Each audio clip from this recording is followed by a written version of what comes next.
خب درود میگم برای همانایی که سلسله ویدیوهای ما را با نام وطن دیگر مخلصی میکنند و وقتشان برسد تماشا میکنند. این هم یکی از کوچه های زادگاه من، گچک حصار.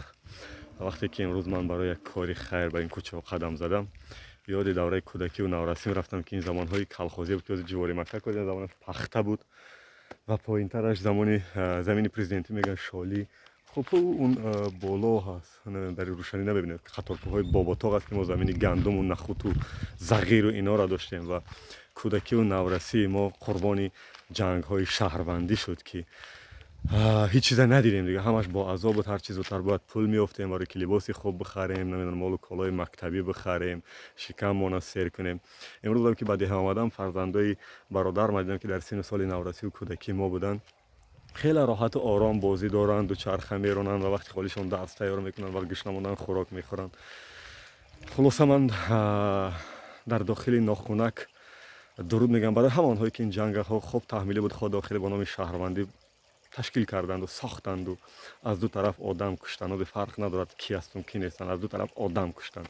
پیش ملت اگر جواب دادن خوب، جواب ندادن پیش خداوند البته جواب میتونن، ولی بعدیاشون در کرسیان و بعدیاشون در خارج در کیف و صفا و این رنج و عذاب نسل من و یکم از ما بالاتر کشیدیم و کشیده ایستادیم. یک جوانی هم قربانی ساختنی بعد از جنگ شهروندی میشد. با این همه عذاب هایی که من از کودکی و نورسیم یادآور شدم، ولی از همه علمناکتر و شیرینتر و دردناکترش این مکتبی هست که مکتبی رقم 24 بود دوره ما به نام رستم نظروف و رستم نظروف هم از قربانی های جنگ شهروندی شد، از طرف فرونت خلقی حصار رفته بود و برای برقرار کردن ساخت کنستیتوشنی جان داد.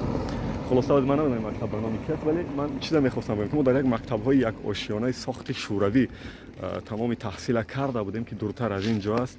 خنک بود، تیریزه نداشت، گاه معلم ها نمیرسیدن، سرد بود، واقعا خیلی پالاش شکاف بود و این چیزا.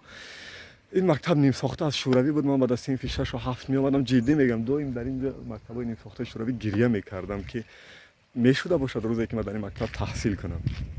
متاسفانه اون نشده، من از دهه بیرون رفتم به شهر برای تحصیل، ولی خوشبختانه سال 2010 این مکتب نمیدونم از طرف کی ولی با حضور پرزیدنت کشور فعالیت شروع کرد سال 2010 و من اون روز از کمترین روزهای بود که سخت آب دیده ریخته بودم. گفته بودم که خب آرزوهای من عملی نشد ولی آرزوهای همدیه های من، فرزندای من شاید آینده و جنهای من اینجا عملی شد و اینجا میخوانم. خدا کند که چند مسئله مشکلی های کوچکی که امروز در وعام میچرخد با نام معده کروپسیا ها در موضوع مکتب ها، خود فروختن ژورنال و کتاب ها هر سال نو به نو و نرسیدن معلم ها و این مسئله ها، خلاص خدا کند که مشکلی های کوچک برطرف شد. البته این به این مکتب دخل ندارد، نمیدونم داخل این مکتب چی است، ولی من در ضمن یادآور شدم. من میگم با همه این مسئله و مشکلی هایی که ما حالی گفتیم و با این زیبایی هایی که برای شما گفتیم، واقعا وطن دیگر است. گاه از شهرهای بزرگ و دهه ها برین یادی گذشته و خاطره های شیرین تان، گاه با خنده و گاه با گریه بیارین. وطن دیگر است.